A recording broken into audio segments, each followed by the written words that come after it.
Hello दोस्तों, कैसे हैं आप लोग। आशा करता हूँ आप लोग अच्छे होंगे, स्वस्थ होंगे। तो मैं आज लेकर आया हूँ बिहार स्टेट हिस्ट्री पेपर 2 पूरे सिलेबस के साथ, जो कि हमारे आगामी एग्ज़ाम होने वाले हैं, जो कि लगभग मार्च में इसका एग्ज़ाम होने वाला है। तो चलिए स्टार्ट करते हैं, इसके सिलेबस को पूरे विस्तृत रूप से जानकारी प्राप्त करते हैं। तो सबसे पहले देखते हैं हम लोग यहाँ पर जो आपकी उच्च माध्यमिक पेपर 2 पाठ्यक्रम है। और यह बात की जाए तो कुल 50 अंकों का एग्ज़ाम होगा हमारा पेपर जो हिस्ट्री का है उसमें।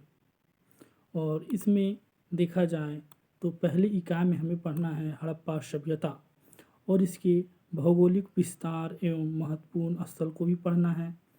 बी पे पढ़ना है नगर योजना और संरचनाएं, समाज, अर्थव्यवस्था और इसके धर्म को पढ़ना है। सी में बात की जाए तो हड़प्पा संस्कृति का पतन को पढ़ना है कि इसका विनाश कैसे हुआ। इकाई 2 में पढ़ना है मौर्य साम्राज्य या मौर्य युग पढ़ना है। इसमें पढ़ना है चंद्रगुप्त मौर्य की उपलब्धियों को पढ़ना है। अशोक की विदेश नीति और इसके धर्म या धर्म को पढ़ना है। मौर्य समाज, अर्थव्यवस्था और इसकी कला को पढ़ना है। प्रशासन को पढ़ना है और इसका विनाश, पतन और विघटन को देखना है। इसमें बात की जाए इकाई 3 में पुनर्जागरण को पढ़ना है।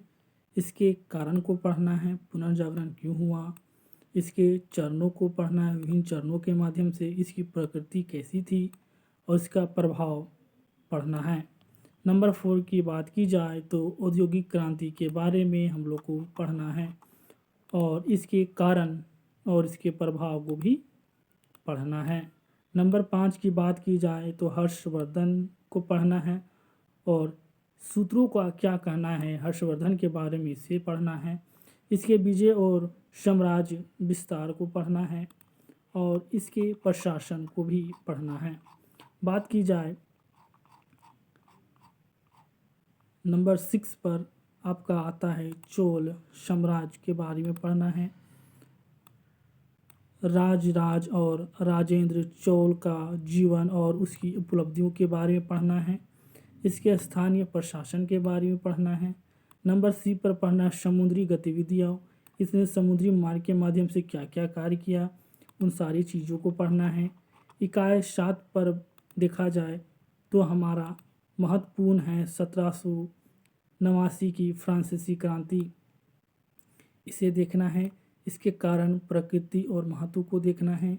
नेशनल असेंबली की उपलब्धियों के बारे में पढ़ना है और आतंक का शासनकाल के बारे में पढ़ना है। वीडियो अच्छा लगे तो एक लाइक जरूर कीजिएगा और अंत तक बने रहिएगा। इकाई 8 में देखना है द्वितीय विश्व युद्ध को पढ़ना है, इसके कारण को, इसके प्रभाव को भी पढ़ना है। नंबर 9 इकाई की बात की जाए तो दिल्ली सल्तनत की स्थापना के बारे में पढ़ना है, इल्तुतमिश के बारे में पढ़ना है स्पेशली तौर पर, और बलबन के बारे में पढ़ना है जो कि बहुत ही महत्वपूर्ण है दिल्ली सल्तनत के लिए। इकाई 10 की बात की जाए तो अकबर के बारे में पढ़ना है। मुगल साम्राज्य की पुनर्स्थापना एवं विस्तार के बारे में पढ़ना है। राजपूतों से क्या क्या संबंध है, कैसे संबंध है, उन्हें देखना है।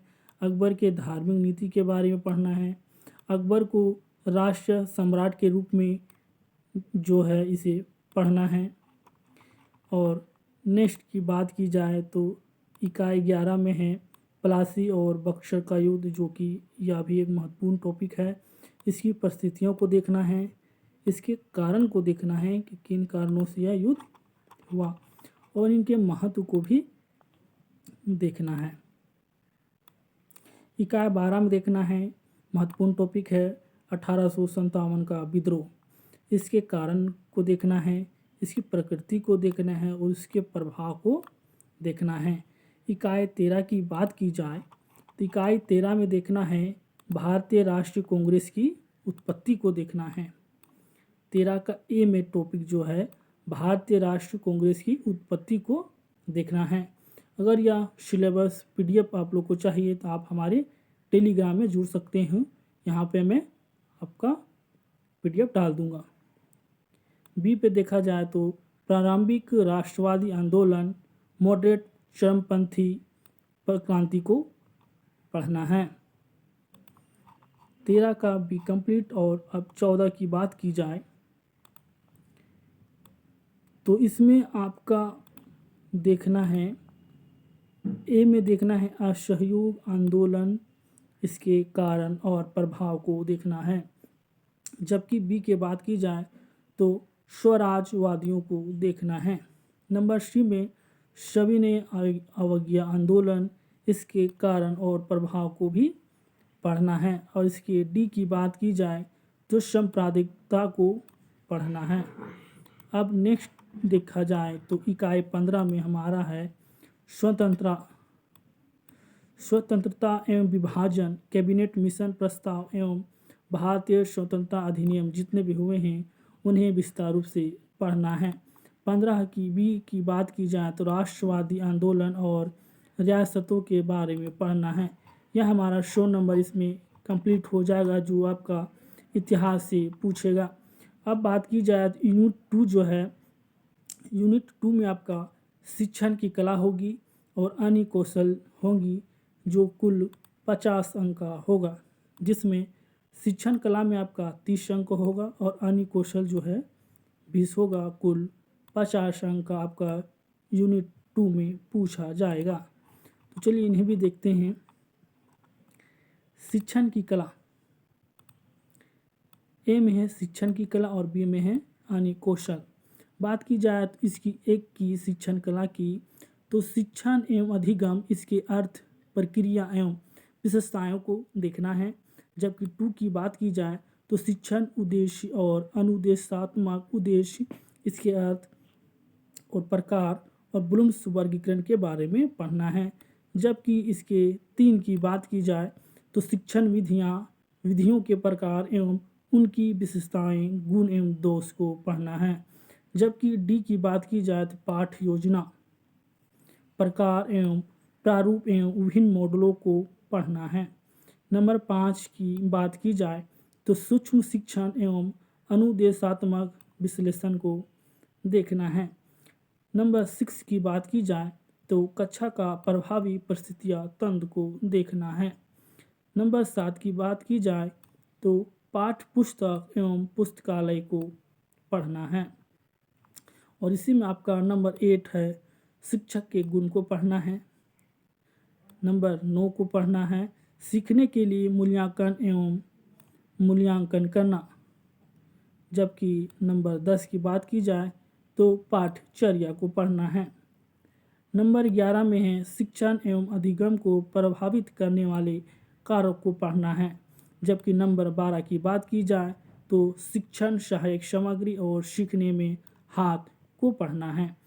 ये था आपका शिक्षण की कला पार्ट ए। पार्ट बी में बात की जाए अन्य कौशल की, इसमें आपको सामान्य ज्ञान से प्रश्न होगा, जो आपका नंबर 2 पे है। पर्यावरण विज्ञान का प्रश्न होगा, गणितीय योग्यताएं होंगी और तार्किक रीजनिंग से प्रश्न होंगे। यह कुल आप लोग का ए और बी मिला के 50 होगा, जिसमें शिक्षण कला 30 और अन्य कौशल 20 होगा। वीडियो अच्छा लगे एक लाइक जरूर कीजिएगा दोस्तों, और अपने दोस्तों के पास भी जरूर शेयर कर दीजिएगा। और अभी तक जो हमारे चैनल को सब्सक्राइब नहीं किए हों वो जरूर सब्सक्राइब कर दीजिएगा। मैं इसी तरह वीडियो आप लोग के पास लाता रहूँगा। धन्यवाद।